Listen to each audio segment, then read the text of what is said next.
everybody, and welcome to the Gathering of Friends 2017.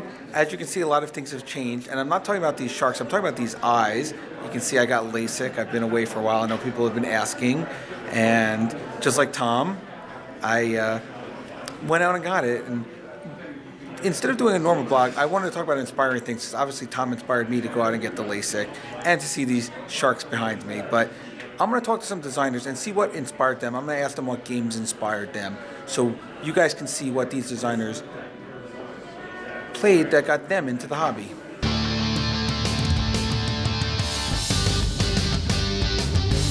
I've always loved card games all my life, and I love cutthroat card games.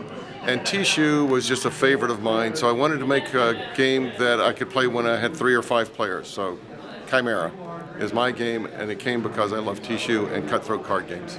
All right, well, I would say actually the game that inspired me to become a designer is Belfort by Jay and Sen. I found out that I lived in the same city as Sen Fong Lim and started learning about the game that he made and became a playtester and eventually became a designer. I played a number of family games when I was a youngster, and as I got older, like many people my age, we fell into Dungeons and Dragons.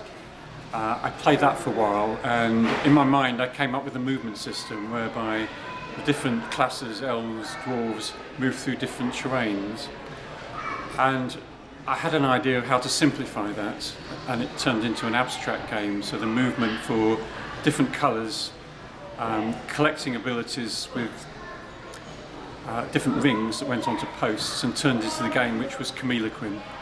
Camilla Quinn was the first game that I self-published and exhibited at the Toy Fair in London. At the Toy Fair in London, I was met by Ian Livingstone, who founded Games Workshop, and Brian Walker, who was Games International. And they said, "You should be at Essen." I said, "Where's Essen?" It's Germany.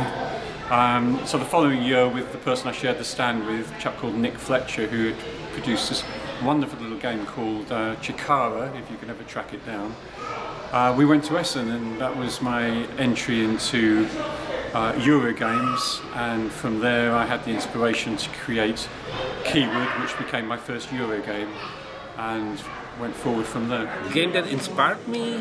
I don't know. I was just doing games since I remember.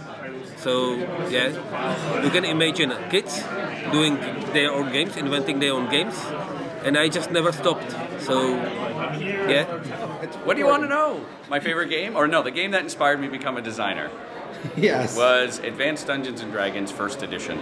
And it's a mess of a game, which is what inspired me to become a designer, because it was the first time that I learned that a game, you can change a game, right? Whether you're actually just making up an adventure, or changing the rules, or coming up with a combat patch, or interpreting a spell. It moved me from someone who just played a game by the rules and just let someone else do it, to someone who thought about, well, how does this work, and why does this work, and how could it be better? And I fell in love with it from about 11 to 14 and consumed it, and I'm pretty sure that's why I'm here today. I discovered games late in my high school years, you would say, I think, and probably Civilization and Axis and Allies were 2 of the early ones that I found and really loved. The game that made me a game designer was Magic: The Gathering. As soon as I played it, I said, wow, I got to do something like this, and that prompted Wyvern, and on I try to go. Yeah, it's a long time ago. I started designing. I was, a kid. I was 10, 11, 12, something like that. And we went to, I started thinking of games, and then I got to know Magellan of Flying Turtle Games, which is a very, very, very old thing. And the rule in the game said, oh, you might be worried about that traveling via the ocean is so long, but we want to deal that the reality is that so long. And I said, this is stupid. I want to have to play a game. I don't want to have the reality. I don't want to have 5, 6 turns to cross an ocean. I just want to cross the ocean, want to have in games. So it started me thinking about what game is and what reality is. So it started design games. The game that inspired me to become a designer was Cosmic Encounter. It was one of the first games where I played where I really felt that the player asymmetry and the beauty of the game balanced in itself with everything being unbalanced was really elegant and interesting. So that was the first game that I played that made me want to create more content and try to come up with new games myself. Oh, hi. Jason asked me what game inspired me to be a game designer. I guess the best answer is probably Lost Cities by Runner Knizia, and that obviously was an inspiration for a Balloon Cup. So I guess that's my answer. Is that enough? Is that a good answer? Oh, 5 minutes. Thanks, Jason.